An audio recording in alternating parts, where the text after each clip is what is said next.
Welcome to Good Life. I'm Dean Wilson. So glad you've joined us. You can always find us at goodlifetelevision.org, all the social media platforms. It's so great to be here. It's so great that you're here with us. The goal here is to inspire, to encourage, to honor, to educate, and to empower. And we do that by telling great stories and meeting great people and introducing you to great people. And we have one of them here with us today. Maria Hernandez is with me. Welcome. Thank you. It's great to be here. Maria is the founder of the Vida Center here in Santa Barbara, California, and we're going to get into that part and the work that she's doing in a minute. But I wanted to kind of start. You have a powerful story. We were talking about this a minute ago, in what you and your husband Oscar have done, and then your vision and what you want to do is compelling and exciting. But start with kind of your upbringing. I know you were born and raised here, but talk about kind of your upbringing, your hardworking immigrant parents. Yeah. I know had a big impact on you, but talk a little bit about your upbringing. My upbringing was pretty interesting. I was very fortunate because I was born and raised in Santa Barbara. So Santa Barbara has had a complete and utter, unique impact on my life and what happened. So halfway up to my childhood, I would say we were pretty middle class, even though I had immigrant parents. And I say immigrant because I don't know if that even qualifies. My dad came over on the Bracero program. I don't know if you remember that. In the 50s and 60s, Okay. workers were asked to come. Yeah, right. We didn't have to, illegally cross the border. Right. So fortunately, he was one of those people, and his employer sponsored him to get citizenship eventually. Oh. And then we ended up, and so somehow my parents ended up settling here in Santa Barbara, and that was Good choice. yeah, it has made all the difference in my life. Wow. So my parents ended up separating and divorcing when I was about 12. And we went from being lower middle class probably to being on social services with my mom. Wow. And so I always say I'm a product of nonprofit services and social services. And that really had an impact on the decision to become a social worker, a professional social worker. Right. And that's what I did at 17. I decided I was going to be a professional social worker. And I also decided at 17, I'm one of 9 children.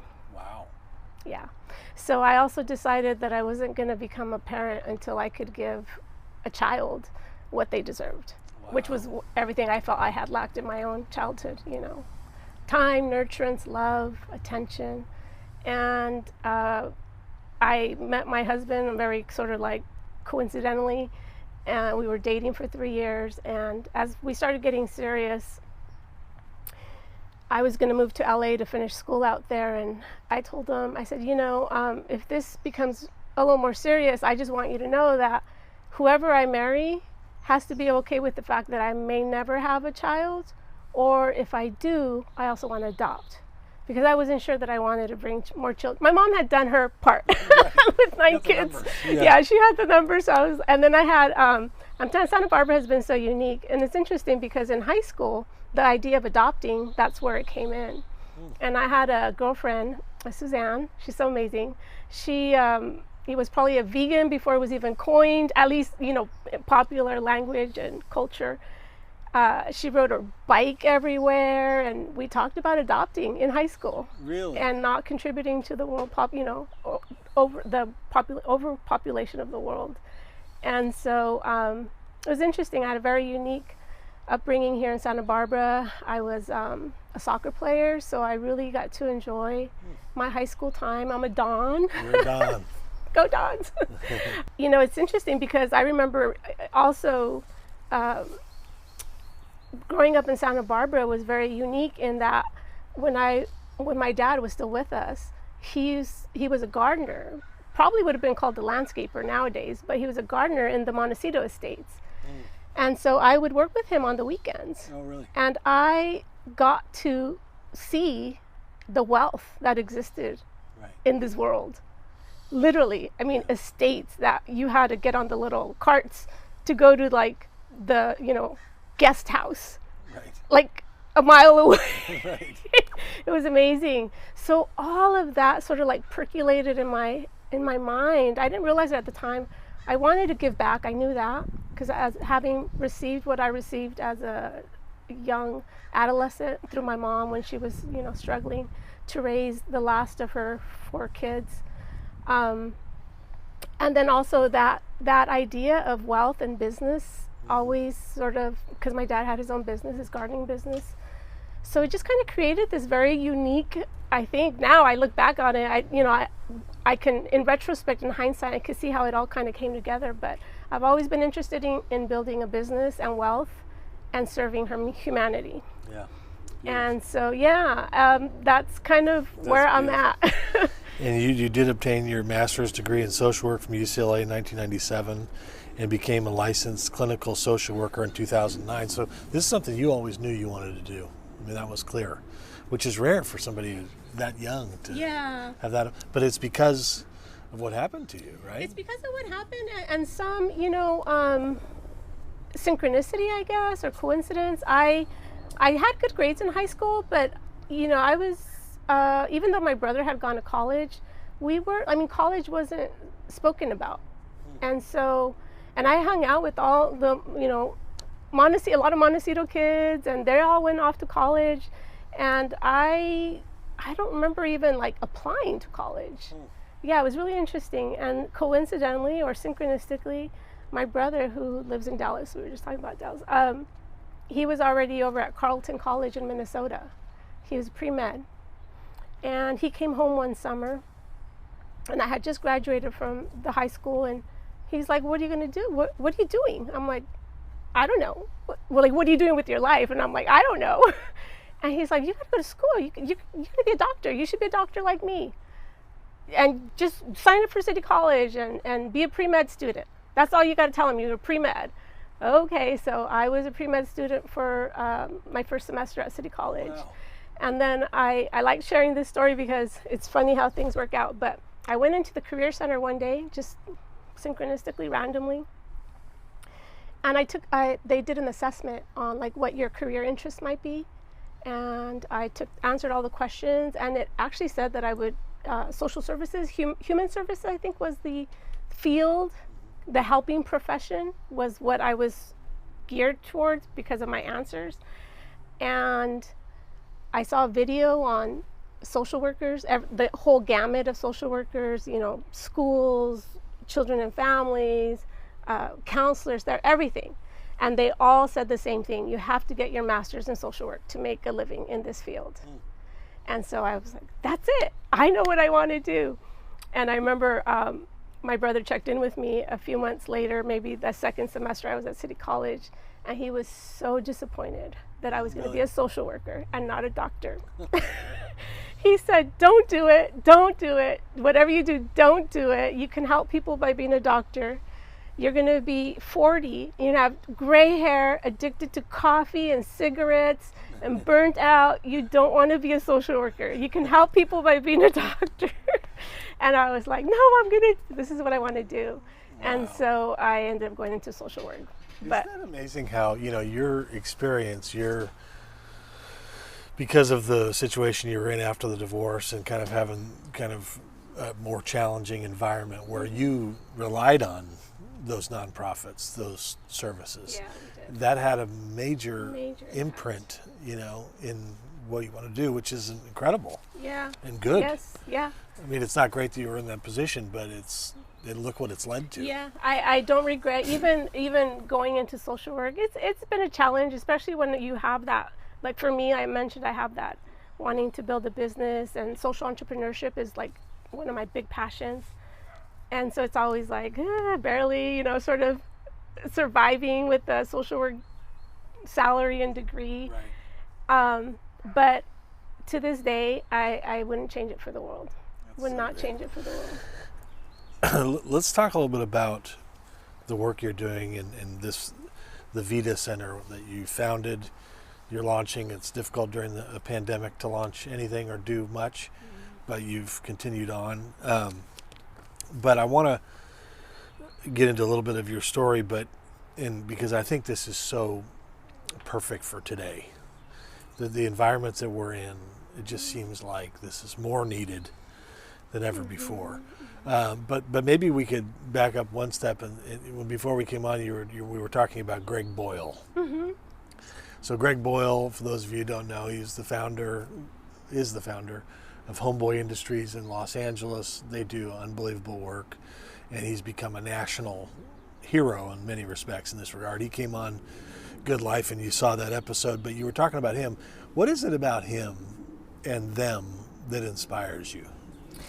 I think it goes back to, growing up at 12. I mean, my parents were separated. Here my dad had owned homes in Santa Barbara, and then next thing we know, we're on public housing, because he sold his home and went and bought some property in Mexico and pretty much, abandoned his family. Yeah.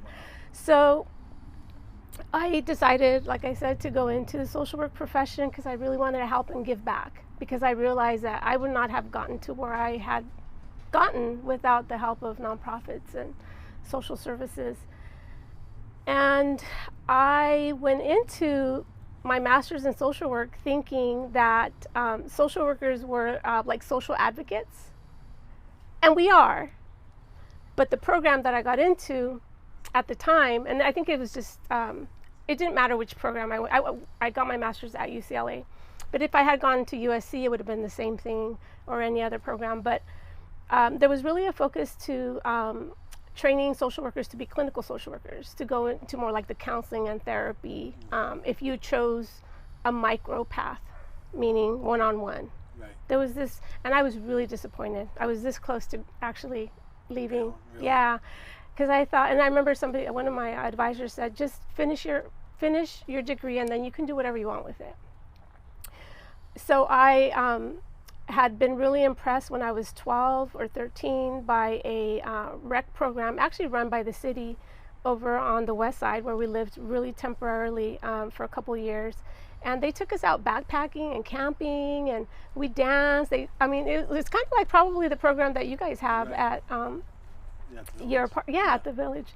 And so that just, like you said, it imprinted my mind with something that I wanted to do for kids in the future. Mm-hmm. So I went to graduate school, and my second year at graduate school, UCLA, we went to a conference for social workers, I believe. It was like a national conference or something. And Father Gregory Boyle was there, and he was the keynote speaker. Okay. And he mentioned Homeboy Industries and what he had done. And I said, this is why I got my degree, because I want to build something just like that. Wow. And one of the things that struck me the most about his program, which is what I believe is really important and I want to incorporate into Vida Center, is giving young kids I call it personal sustainability, a way to make money, a way to just earn money. Because when I was, my work with my parents, my mom was a housekeeper at the hotels on, West Beach, East Beach. And she would take us on the weekends, and then my dad, would take us gardening on the weekends. And they paid us. They gave us money. And I was 12, and I was like, this is cool. And then I actually got my first job at 14 at Sam's To Go on Milpa Street. Oh, really? I was 14, and I was earning about $200 and something. Wow. Yeah. That's good money. And so I remember, I could keep up with my friends that, parents gave them cars or paid for stuff. And I just remember always being, having this feeling that money is freedom. And not just freedom, but there's a sense of fulfillment in earning your own money. Dignity. Yeah. And to have fun, because that's a lot of times teens, there's just so many stressors right now. Yeah. So many stressors. Yeah. And how are we helping them to actually have fun too? Right? So that's why it was so and Homeboy Industries, I think, was based on that model of giving jobs. Right. So.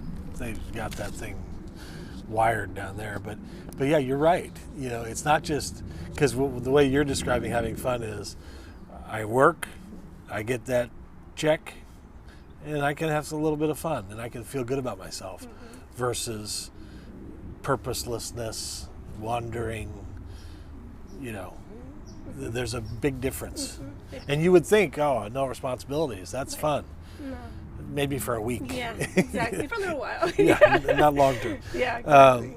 You and Oscar made an interesting decision. In addition to having your own birth child, Eric, you adopted a sibling group. And I think it was about 2006 or so when you started to pursue this.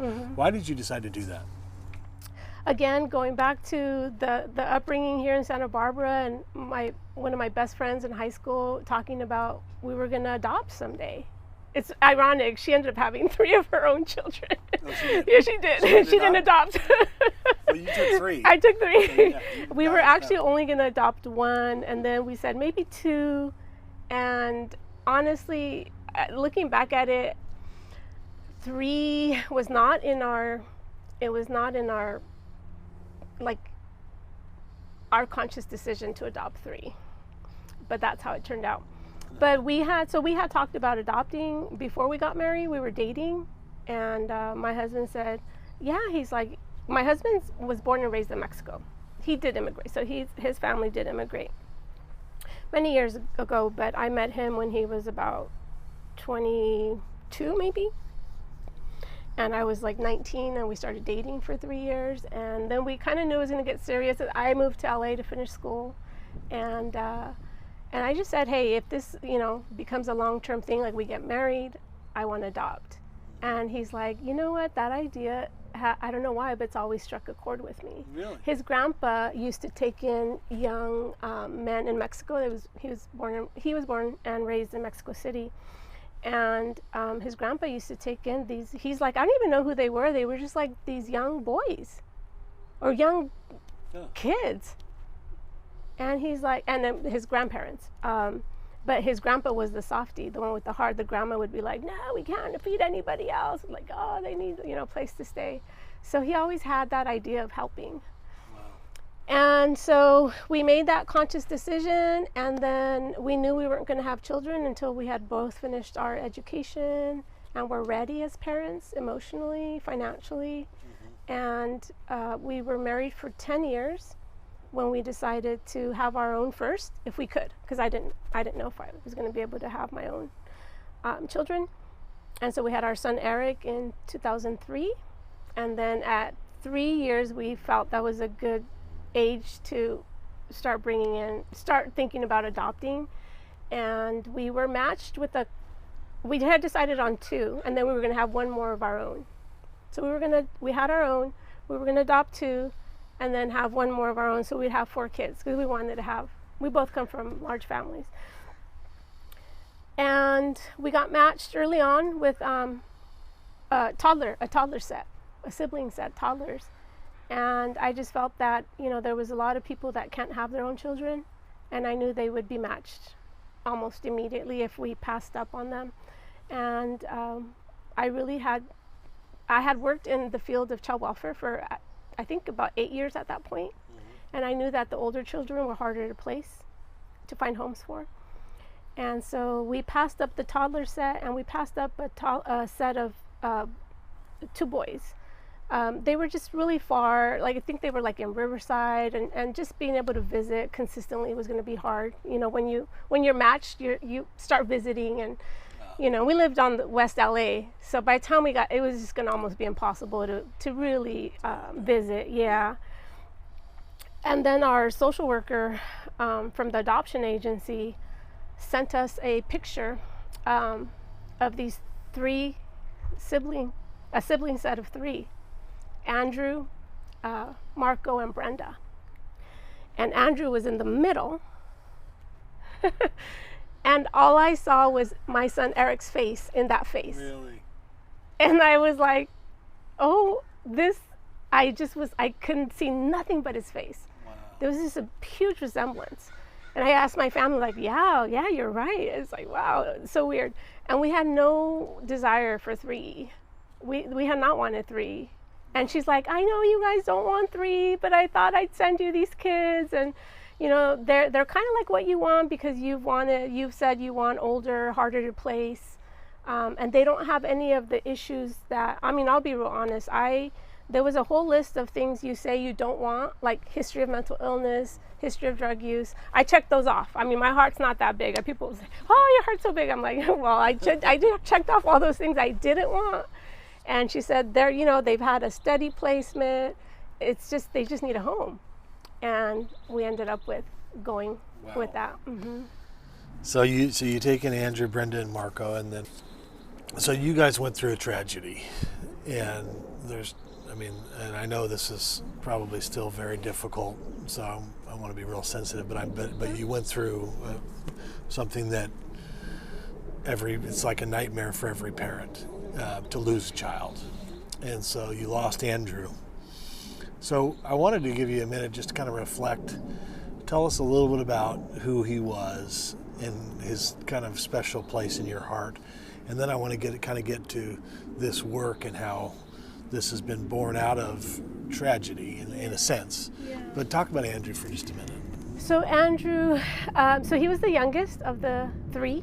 So it was Andrew, Marco and Andrew are only a year apart. They're both born in July. They're 2 years, a year and 2 days apart. Wow. And then Brenda is older. They actually were 3 of 5. They had 2 older siblings still in foster care, Orange County. But Andrew, when we decided that we wanted to move forward with adopting them and having them come into our home, join our home through adoption, Andrew had just turned 6. So when we met him, he was 5, and then when they finally moved in, he had just turned 6. And Andrew, just a very, very special kid, very special. All of my kids, but particularly the ones that we adopted, they all have this very gentle, like noble soul.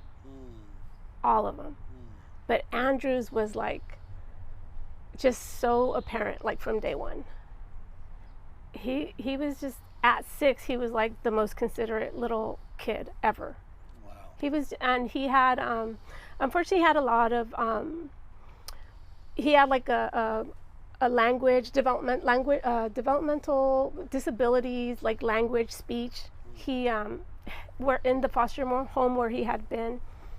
They had nicknamed him, it was so sad, they had nicknamed him Mudo, which means mute in Spanish. Mudo. Mudo. He could speak, but he would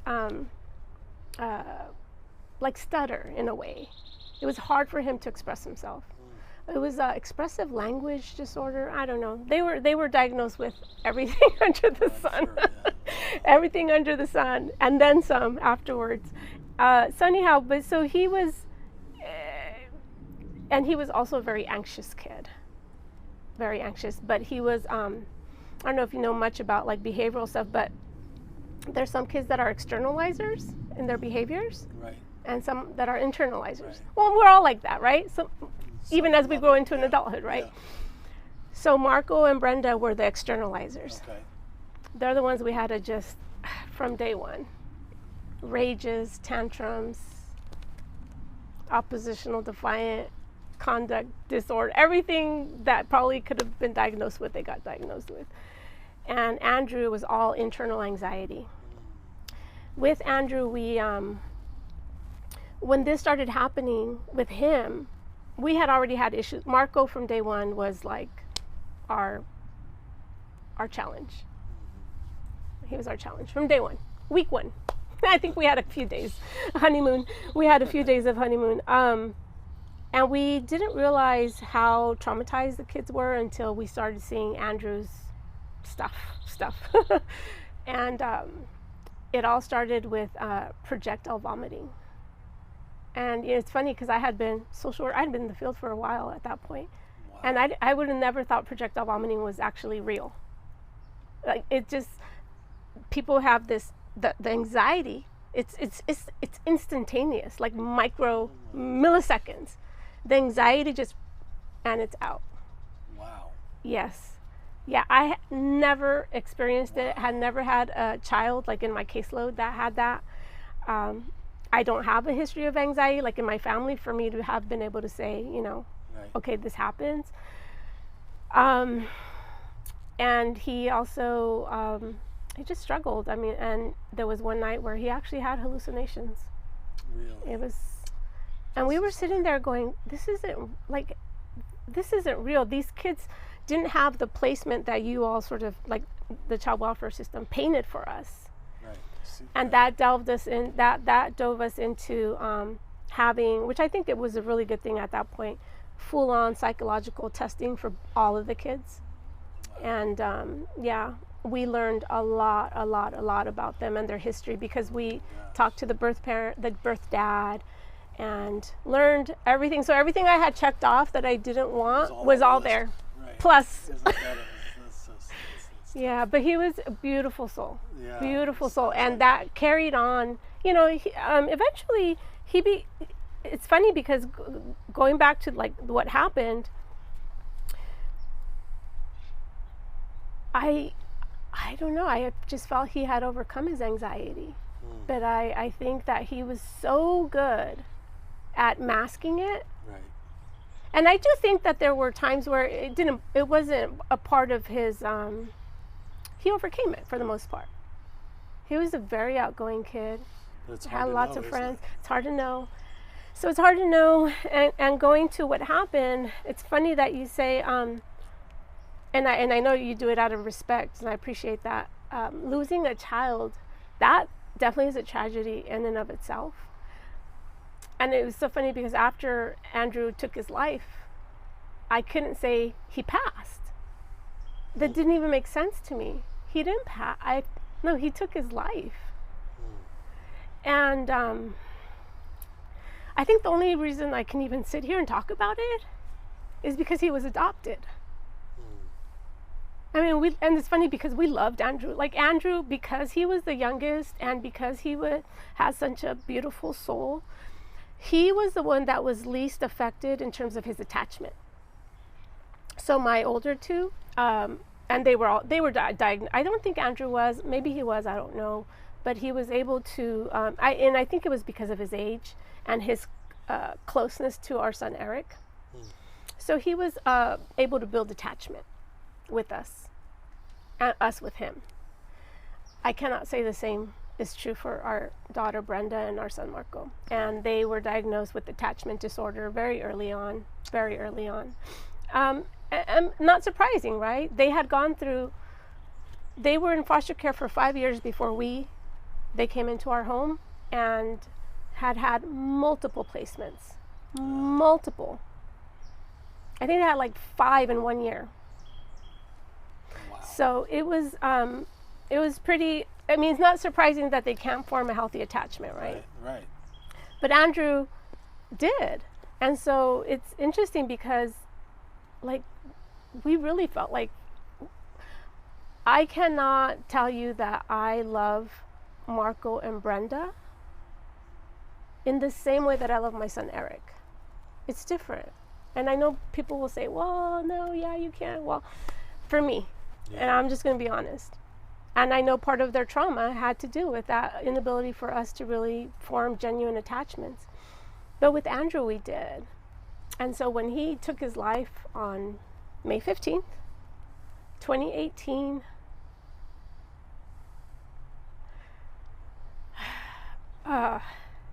I almost feel like it's a tragedy upon a tragedy. Right. I always say, I don't know if I could have bounced back so quickly or have been able to talk about it. We started a remembrance for him 2 months after. If it had been my son Eric, my biological son, I don't know. Yeah. I don't know, because I feel it's so painful. There's the stigma and the shame Right. and the sense of responsibility as a parent. Right. All of that is mixed in Oh, there. my God. You've been through. And you decided at the memorial, you and your husband Oscar decided at the memorial that you were going to do whatever we had to do so that his life and death were not in vain. And you want to help other young people who are hurting and suffering in silence. And that's the purpose of the Vita Center. So we only have a couple minutes left, but I wanted to say, I mean, this Vita Center, if you want to get involved, we'd encourage you to. You're taking young people ages 16 to 20 who are suffering in silence like Andrew. Maybe you don't see anything, but there's stuff going on inside. You're trying to help reach them. Is that right? Yeah, they're the kids that, like kids like Andrew, you know, they don't come, well, he did come from a disadvantaged background, but, you know, a lot of kids, like when I was 12 and I came from, you know, public housing, I was obviously kind of at risk or disadvantaged. So I was identified. And I think there's a lot of young men, especially, like him. He's not failing school. He's not a delinquent. He's not, he's just... And so I think those kids, a lot of those kids kind of just they fall between the cracks. Like no one's really paying attention to them. And then they're not the super smart kids that are college bound and, got programs for them. I think there's a whole, especially young boys. Yeah. Really. They're trying their best to put up the front of strength and I'm okay, but when you find out what's going on, it's not okay. So that is a noble mission. Yeah, thank you. So we definitely wish you well with that. It's the Vida Center. It's Vida Center. And is there a website yet, or is that? Yes. VidaCenter.org. Vida Center. So VIDA Center.org. Maria Hernandez. Thank you for what you're doing, God bless you guys. Thank you. And, this is great. Yeah, we look forward to, I know it's the Turner Foundation, we look forward to partnering with you however we can to see you reach more of these kids, because today, I mean, even like this pandemic, suicide rates are up 90%. I mean, it's tragic what's happening today. I mean, right? So the timing of this work is so important. So bless you guys. Thank you. Thanks for coming. Thank you. It's a pleasure to be here. We'll see you next time.